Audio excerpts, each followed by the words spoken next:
updates. Good morning, Tobago. Wake up with Candace and Denicia. Welcome to Good Morning Tobago on Tobago Updates, your source for current affairs in Tobago, Trinidad, and the region.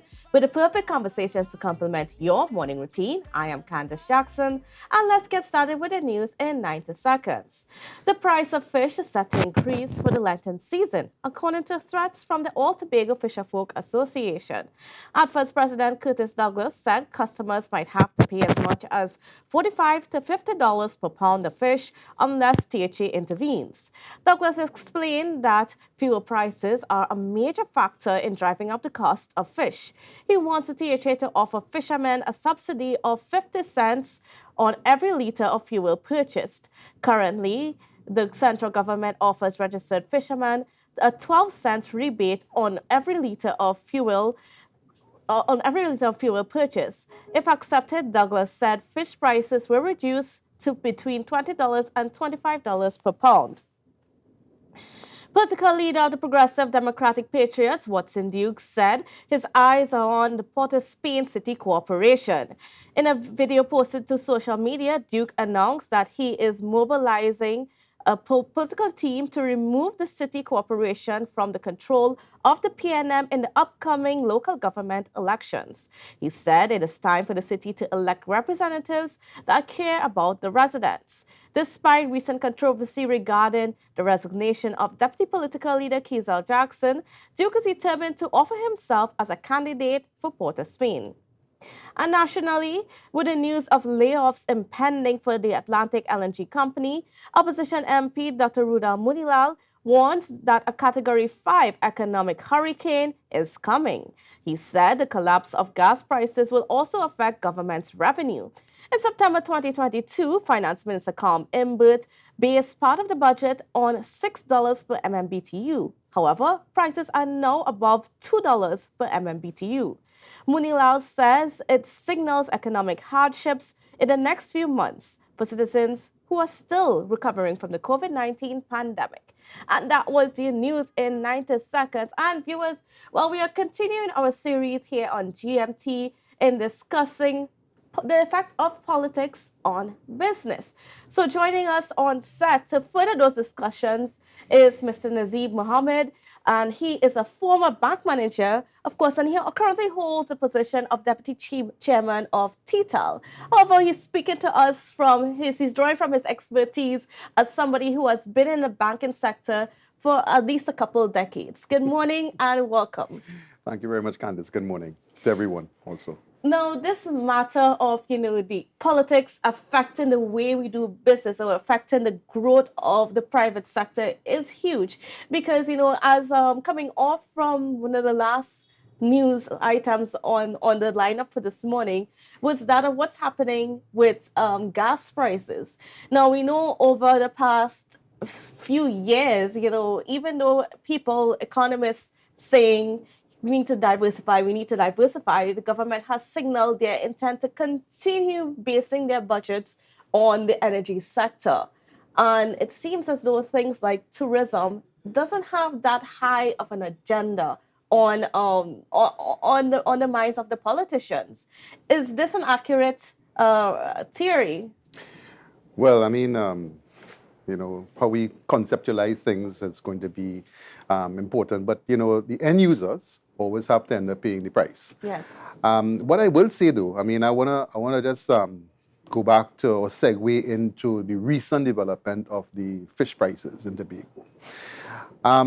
Simple thing like that. I mean, we talk about what policies the politicians make or do impacts on the supplier, and that impacts on the end user, which is the purchaser, right, the consumer. And when we look at the prices of fuel prices have really gone up. Persons who are actually just traversing to work, whether it is Trinidad is worse, I guess, because especially the traffic. So they will actually feel a little more pinch. But it comes back down to when we make policies, do we consider the impact as to the long-term effect? And I will say that, the fishermen actually saying, fish prices will go to $45 to $50 a pound. Is it because of Lenten? Because it's a traditional thing around the Lenten season that they normally increase fish prices. Is it a ploy? Is it trying to force the Tobago's assembly in this hand? But really, the policies were set by central government, right? So I would have liked to believe that one would have actually decided that we're going to go into, even if we increase, we're going to have some subsidies, right? We're going to assist our local persons, whether it be fisheries, whether it be agriculture, and because we do it to assist the development and growth. And you talk about diversification, because that is what it is. Really and truly, if we put all, and we continue to labor on gas and oil and energy prices and so on, we have actually started to take ourselves out of the market because, there's no secret, close Petrotrin down, Yes. But I am not getting to the high-ended part of maybe of why we made the decisions of what they did and on. What I'm looking at though is that, okay, so we made that decision. What have we done in an alternative growth pattern? What have we done to create revenue? And therefore, you talked about tourism. Now, let me ask you a question. How does Trinidad see Tobago? And I would like to believe that Tobago would have been the tourism destination of the Twin Island state, right? But if that is so, and if that really is true, then where is the development and trust for that money's funding for specific for tourism? And is it when we do our budget allocations, as you see the handouts? Yes. And I use the handouts because at the end of the day, it's really a handout. It's really and truly, one actually says we juxtapose that against the populace and we say, how many people live on Tobago? Okay, we have about 60,000 people, right? And therefore, if we give a budget of this, therefore it is economically viable. But let's not just look at that simple numbers. We have to look at where is the sustainability and growth and development of the island. And being in the position that I sit, I actually have been exposed to see and a very what do you say, clear as mud, Yes. crystal. It's crystal clear where we have not done enough for Tobago to have Tobago really generate one, an interest, two, the economical viability of sustainability. Because think about it, as a business person, when you look at, should I invest in this project? And then you ask yourself, is it sustainable? And how long will it be sustainable? Where will I get my patrons from? And it could segue into many different aspects. Now, I want to talk about policies for a little bit because, at the heart of it, policies drive the whether or not the private sector can grow or not, because policies either make way for it to happen or stymie growth, right? One of those things is when you talk about the tourism sector specifically, when we look at, when you compare rates with the rest of the islands, and because people always compare the rates. But one of the things that, when you speak to hoteliers, they are faced with higher taxes on alcohol and food and so on. But when you look at the other islands, that is not so. When you are in the tourism sector, there are some rebates or tax deductions, whatever the case may be, to make sure that you can offer packages at a lower rate or at a reasonable rate to entice visitors. And I just wanted to put that in context with about how those policies really do impact the way we do business. Well, very interestingly, people have compared Tobago with Barbados, Grenada, St. Lucia, Antigua. And it's unfortunate because we cannot be compared to those islands. And why I'm saying that is because of, one, the political landscape. We don't carry the wealth. Tobago doesn't maintain the wealth of, because it is Trinidad and Tobago. And I realize I actually delayed a little bit to say and Tobago, because we have always been just given, I would say, I wouldn't even say adequate or sufficient, but we have been given a stipend, right? And if we really wanted to talk about tourism of Tobago and development of tourism, we talk about those freebies. I don't call it freebies, or I would say tax tax holidays, because, you know, if you develop, and I think it's in Jamaica I read recently, where they give some allowances for the development of guest houses. Once you are building hotels and things like that, and for persons to come and be, you know, rooms per capita, you know, you're actually developing the island. So you're encouraging tourists to come to the island.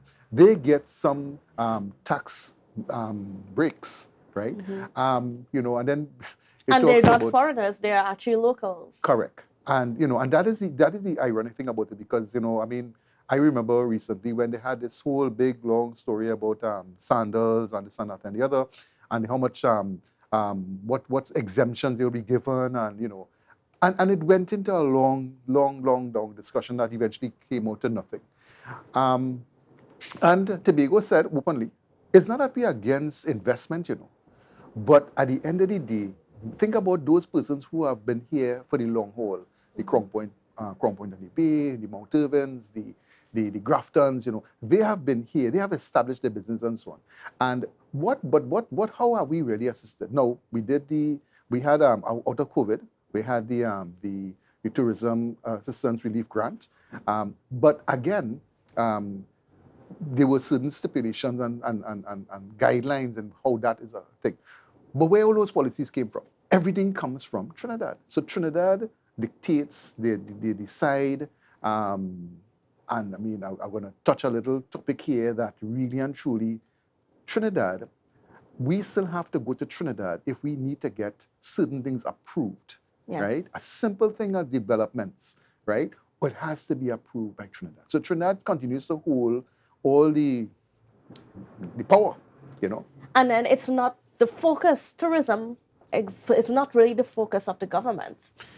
Well, unfortunately, I mean, you know, and one has to wonder why Tobago has not really been developed. How many water parks, you know, we have in Tobago? All right. So, I mean, I'm going to use Pigeon Point Holiday Resort. Pigeon Point Holiday Resort, to me, is a well-renowned, must-to-go visit place in Tobago. You visit Tobago, you're going to Pigeon Point, right?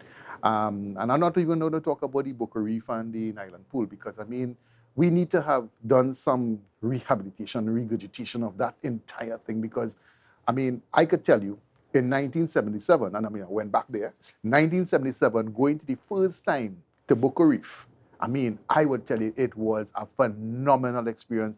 Different colors of fishes, different types of corals, things like that. So, but when you go now, you know, it's really dismal. It's not as bright. It's not as, but we continue to air it as well. Must to go visit. But let's go back to Pigeon Point. So Pigeon Point is a resort. It has been long-standing. It is located in where you have a lot of the Caribbean Sea. It's really nice positioned. It has a lot of land. We have 127 acres, I believe. You know, it's surrounded with the mangrove, natural instinct. How have we even developed that? We had some exchanges of hands and private entities owning it and so on. Now it's under the Tobago Sub-Assembly. But we need now to take it forward and to really develop and to make sure that it becomes really a family oriented. And I always believe charity begins at home. So if we have our locals enjoy from a domestic standpoint, it could only get better. Yes. I mean, and on that point, you know, that was even just one of the things in terms of the recommendations coming from the UNDP for small island developing states. Now, of course, Tobago continues to be in a unique position, being a sub-sovereign to Trinidad. Because whereas some of the other recommendations that are coming in, you know, in terms of how you structure your debt, you know, how do you apply for funding and so on, Tobago is very difficult to fit into that, because you see Barbados and Jamaica and all these other islands, they can do that because they don't depend on the authority of a sovereign. But they're the authorities because they're independent islands, yes. right? So then how do we then access the funding that we need to then filter it down to the vendor on the street?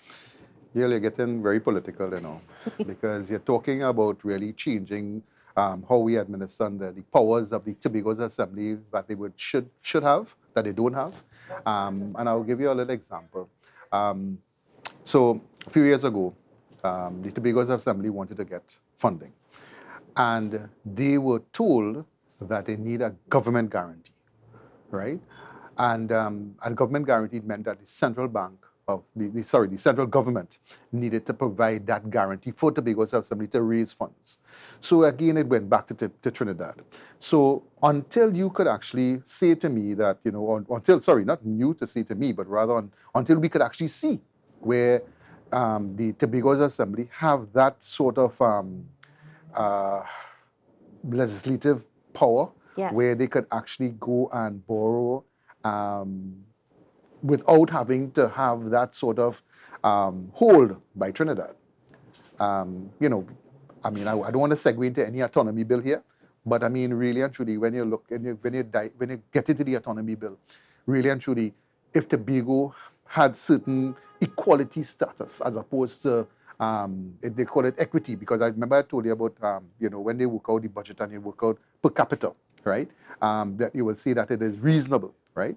But at the end of the day, that is not. We talk about equality versus equity, because equity might be measuring how many persons have and how much money is allocated per person. Yes, Trinidad is a lot bigger. Trinidad have 1.4 million people, but at the end of the day, and Tobago in itself, how have you really used Tobago? No, corporate Trinidad. Now let me give you a simple example. Airlift, direct to Tobago, is a critical thing. I don't know if you ever traveled and you had to do what is called in transit. So when you reach a destination, really and truly you should really be looking for a taxi to go to the next stay hotel or your guest house and so on, right? But when you actually reach into in transit, you're actually looking to take another plane, so you have to clear customs, clear immigration, then sit again and wait for a plane to take you now. Corporate Trinidad attracts the international flights. So they come into Trinidad and so on. Then now, Tobago now has to say, well, okay, fine, how could we get some direct flights to Tobago? So we're going to segue into now the actual thing about what do we have as our carrier. So Cal should pick up the little slack and say, okay, fine, we're going to be able to think. But I've heard, it's on the news. I'm not seeing anything out of context where they have actually said it is not, Tobago run is not profitable, right? And people say that is a business. So I want to ask you, we have a family of 2 children, right? So they only had 2 children. Mother and father had 2 children. And one child has done exceedingly well. Next child kind of lagging and, having little problems in studies or whatever, not very academic. Do they forget the child that is not academically inclined? Or do they assist that child to see, maybe get into something else that could maybe help them, because you have to sustain for future? But it also speaks to policy, because then if one of the policies that was mandated to CAL was to ensure that the route is sufficiently managed, or that there is sufficient airlift for the route to meet Tobago's needs, then profitability shouldn't be part of the discussion. Well, I'm going to say something here that actually is also important. Why is Trinidad so, so CAL that's a whole, that's a monster by itself. Because really and truly, if you look at CAL and understand the subsidies that we provide and so on, because it is Trinidad and Tobago. But sometimes you feel that it is, CAL is Trinidad. Yes. In that story. And Tobago is by the way. So I'm not knocking anyone here, but what I'm saying is, at the end of the day, if we look at Tobago as really being part of the Twin Island state of Trinidad and Tobago, and we really care about Tobago and the development of Tobago and the sustainability of that, then it should not have been an issue. But I want to go a different way here. Also, we have a responsibility to ensure that what are we doing from a Tobago standpoint in the of how do we, because if we are only importing and we are not exporting, and if we have nothing to send out, then it's a little one-sided. So it really and truly, the demand and supply is not equal, right? So you have to be able to also have in Tobago what we could do from the island. Certainly, and that was the next point I was going to move to, because we have these problems on that macro level, and in some ways you can't change it as it is right now. Right? But there are things that you can do on the ground, and that focus on community and improving the community, improving the way that we handle our business, and then even teaching tourism, getting people to appreciate tourism. I mean, understand tourism in a more holistic way, so that I mean, maybe we can be able to use that to change what the government is doing as a whole. I want to tell you show a small reality. I hear what you say, Mm-hmm. but I want to show you a small reality. Out of an allocation of a budget that is given on a yearly basis to Tobago, I think it's now September, right? Tobago realized that unless they stand and do something for themselves, right, nothing would change. Because here we have Trinidad and then we have Tobago. So out of the money that is given to Tobago, you say, okay, fine, let's utilize it in such a way that we could be able to bring more people, diversify a little more, try to develop and so on. The 75, maybe between 75 to 85% of a budget allocation to Tobago, of the monies that were given to Tobago, is recurring expenditure. Recurring expenditure. That is something that you talk about, that is a given. Yes. Right? How do you develop on a small money? How do you develop on a nominal figure? Can you develop? Well, so therefore, Tobago said, okay, fine, let's look at it. Let's see if we could create a more vibrant economy. So yesterday you had my executive chair, and they have gone to ITB, right? And she did talk about business to business, where, we're trying to engage different airlines and so on. So we are trying to create a platform. We are trying to create a pathway so that we could have a better visibility of Tobago. I mean, and it's very unfortunate that even trying to coordinate and trying to have that cohesiveness between Trinidad tourism and Tobago tourism, there are so many gaps, right? So I mean, but again, so it comes back down to, you talk about policies, really and truly, it has to change. I mean, it's as raw as it may sound, as bad as it may sound. And everybody talks about, when they talk about policy changes, everybody talks about secession. It's not about secession, It's not about being totally independent, We're talking about being, an equal share. And I mean, really and truly, let's develop the idea. We don't want to be dependent on, Tobago wants to be able to stand on its own, in the sense that we don't want to have even your budget allocations. If you think about it, you feed a man a fish, you feed him for the day. But if you teach a man how to fish, you feed him for life. Now, if we put things in place for Tobago, that Tobago could be there, these allocations that are going to Tobago, if Tobago be a little more viably economical, then Trinidad will have to be handing out that kind of money, right? From a business, I want to get from a business standpoint, though, what are some of those policies that, let's take the THA first, I mean, and then the central government, right? Let's start with THA. What policies that the THA can implement to sort of get the business sector going? Whether it's, ways to provide funding or avenues, to create avenues for them to access funding, like what can be done? Again, you're talking about, again, that come back down to a diversification of the central government again. So it still goes back to central government. All right, so let me. So we have a business development unit, right? Where are the policies developed from? Trinidad, yeah. We had again, we talked about the tourism assistance relief grant. Where was those stipulations positioned from? Through the Minister of Finance. Right? And we're grateful. I mean, I'm sure a lot of persons in hotels and so on would have been really appreciative of the fact that, at least it assisted. But again, all those things came from Trinidad. So Trinidad sets all policies and procedures in place. Tobago follows through. And I mean, if you are asking me, because I mean, our chief sec, my chief sec says, really and truly, how could we be able to raise that funding so we could be able to really develop the island? And I'm sure he's beating his head over, because he's trying to find a way too. Because I mean, really and truly, unless we could be able to develop that, but it also has a responsibility of the people on the island. And why I'm saying that is because people on the island, I mean, I remember as a young guy driving from Scarborough to Charlottesville, and on the way, whatever is in season, I would find it on the roadside, somebody sell it. Yes. Right? I drive today, and there's nothing really selling on the roadside as local produce and so on. Because I mean, if I ask you how many Governor plum trees do you know in Tobago? How many tamarind trees do we know? How many limes and citrus and so on? Because we have not really, I mean, as I said, we moved away. It was easier to import. It was cheaper. So we opened the market. It was easier to get a job in the THA. Right. So I mean, and one of the mandates that this administration had really talked about was really and truly making sure. Now the THA I'm talking about here, this is not the board, because the Board of Tourism is about Destination Tobago. THA mandate was to make sure that we provide a hand up as opposed to a hand out. And that is critical to understand the difference, because it's really and truly trying to assist Tobagonians overall to become better off financially.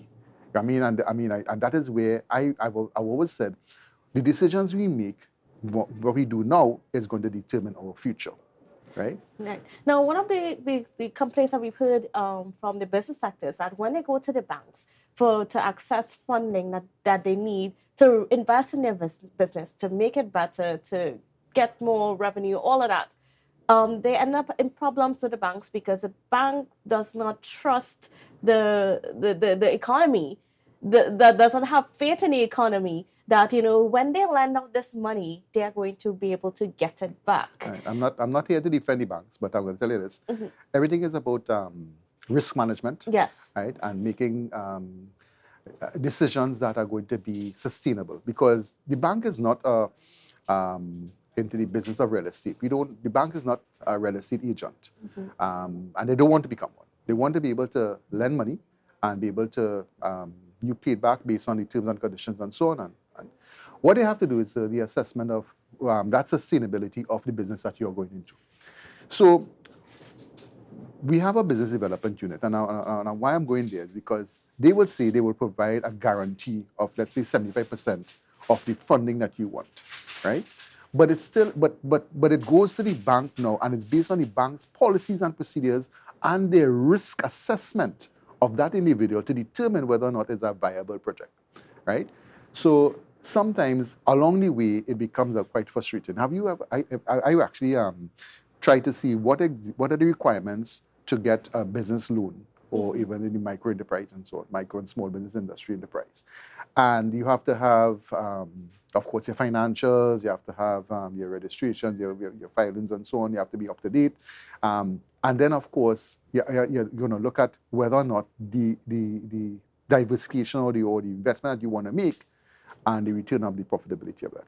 But it comes back down to why it is always shaky and iffy for Tobago is because when we come back down to policies and patronage, where do we depend on? Our biggest patronage is coming from the domestic market of Trinidad. And if we can't have that fluency of the airlines, and you know, they talk about the sea bridge and so on, but I mean, come on. People come in for a vacation, people come in for a runaway, a getaway, and so on.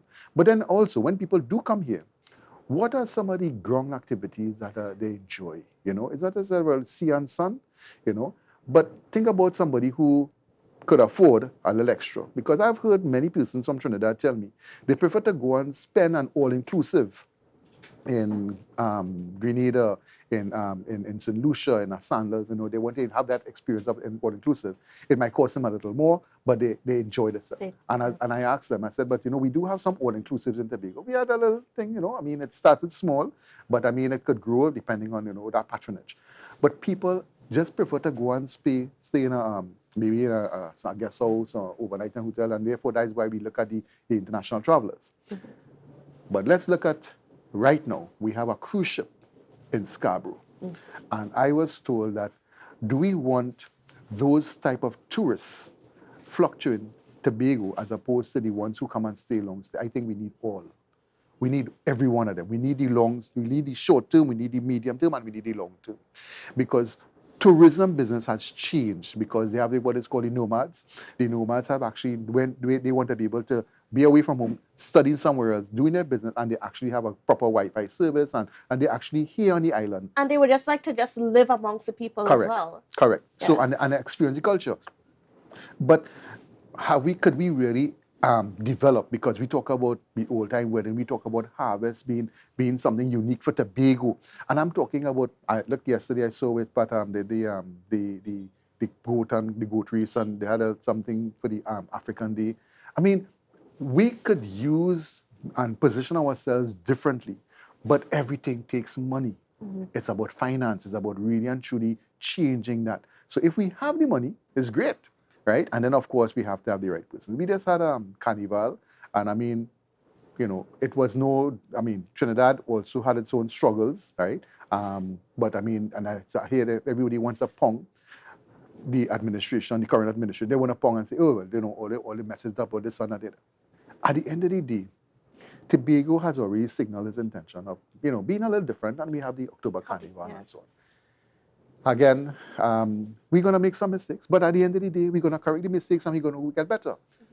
But when you think about it, until we could actually adjust policies of funding, which is critical to anything, right?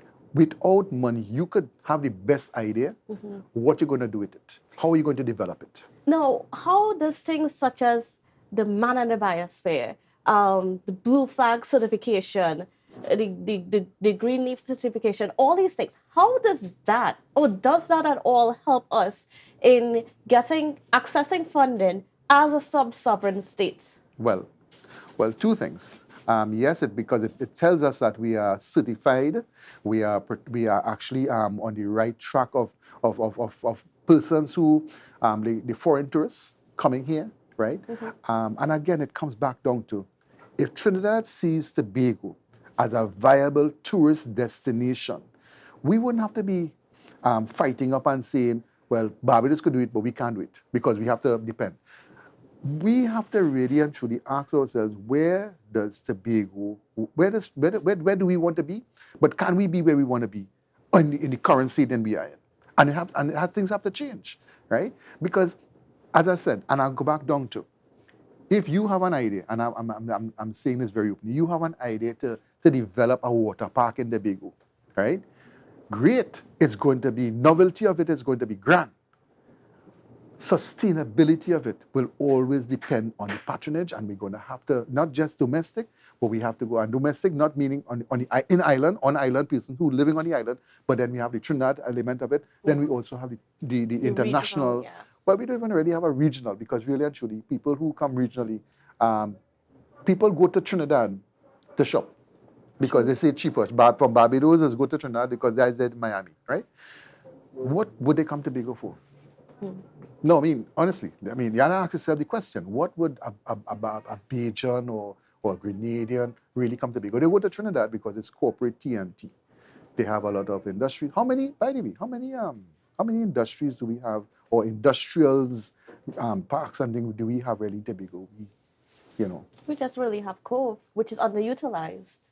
So I go back to about 25 years ago. I had a friend who was actually, he was into peppers, exotic, these pimentos and peppers and so on. And he was exporting it to the United States, to Europe. He had a contact and he was exporting it. And then there was something happened in terms of the transportation or distribution to be able to pick it on time and sell it out. And it flopped. But the mere fact that it started, it meant that it's something that could have been sustained. But we had to have the right positioning avenues to to have it sustained again. But it's Tobago. And then so I come back to this question, and I'm putting you on the spot. Do we think that central government has the political will to put that behind and to support the growth of the Tobago business sector, especially in tourism? I don't want to answer it with a question, but my question is, how does Trinidad see Tobago? It goes back to that. And then how do we work towards changing those mindsets? Because again, that's a mindset, and that doesn't change overnight, unfortunately. Many times it takes someone from the outside to come into your space and create something new, and then realize how viable it was. So sometimes when we have the diamond in front of us, we don't see it. But it takes an outsider to come and show us we have a diamond. And that's unfortunate because I think that Tobago is a diamond to Trinidad. Definitely. But does Trinidad see us as a diamond, or do they see us as a coal? Big difference. Well, I mean, we could use the example of, I mean, when you say diamond, the thing that comes to my mind was one of the residents from Crown Point. They were going through the first set of consultations in 2018, she got up and she says, I have diamond property here in Bonaccord in Crown Point. I don't want to go another place unless that too is diamond property. How are you compensating me for diamond property? And then, well, we all see what happened there. Right. Yeah. And this was a decision that came from central government. Everything come back to central government, right? So, again, Tobago, really and truly, I mean, I think that we are in a position of change. We are going to continue to fight for change. And I'm saying that as a Tobagoan, and I'm saying that also under this administration, that I think change is imminent. It's going to be, but remind you, enough pressure on a coal becomes a diamond. True. So, I think this is our time to shine. This is our time to change, and this is our time to really lift ourselves up and say, hey, we need to be recognized as your diamond. And I think, I mean, I know that they have continuous talk with Carl. We have a continuation of many things, discussions at different levels. And I really would love to see, I would love to see my grandchildren turn to me and say, Grandpa, Tobago is, I don't know, I mean, the premier of the Caribbean. Tobago, really and truly, I'm glad that you chose to be born here, to grow. I didn't get the choice to be born here, but I was able to choose to grow here and live here. And that's my choice. And I thank God that He allowed me to be born in our island of Tobago. And whilst we have things to do and change, I mean, together, collectively, as a people, we could emulate for that change. But you know, funny enough, you know, when we put aside all the politics, we put aside all that, really and truly, the citizenry of Tobago need to come together and understand that Tobago can't lift itself up, but we have to do it together. If we try to do it separately and allow politics to drive us apart, that will just be walls and just delaying of what we could have really achieved together as an island. Together we stand, divided we fall. Yeah, together we achieve. Yeah, certainly. All right, I want to thank you so much, Mr. Mohammed, for such an enlightening conversation this morning. And we look forward for more in the future. Well, I thank you very much for the opportunity to always showcase, I mean, my lovely island, Tobago. I think, again, I'm just making a small plea, though, that every single person that may have that idea, that concept, you know, we could be able to, you might see the mangoes falling because mango season coming just now. Yes. And instead of having the mangoes waste, you know, let's see if we could be able to take that now and maybe to generate it into some different thing. I mean, and I mean, once we have the product, we could be able to then, you know, push it forward. And those persons who have actually, because a lot of people do their home garden, but I think we need to expand. And people need to understand there are avenues available, even though it was by central government, avenues available under agriculture, avenues available under tourism, avenues that are available to persons who require some assistance, right? And it may not be perfect. It may not be, as they say, might get a little frustration, but there are persons who will help guide you. I want to ask you something, one last question before I leave though. When was the last time you heard that there was a symposium or consultancy of agricultural development and business on the island? And if there were, how often do we have it? How often do we promote it? And how often do we say, these are some of the avenues that are available for help you to grow your own food and develop Tobago also? Some things for the decision makers to consider. All right, again, thank you, Mr. Mohammed, and viewers, thank you for being with us. It was such a pleasure just speaking to you this morning and just bringing to you, just getting into some discussions about what we really need to do in Tobago. I mean, how we need to consider the economy and those sort of things as we look towards taking the island forward. All right, so have a blessed and wonderful day, and we'll see you again tomorrow. To a brand new dawning as the passion start around.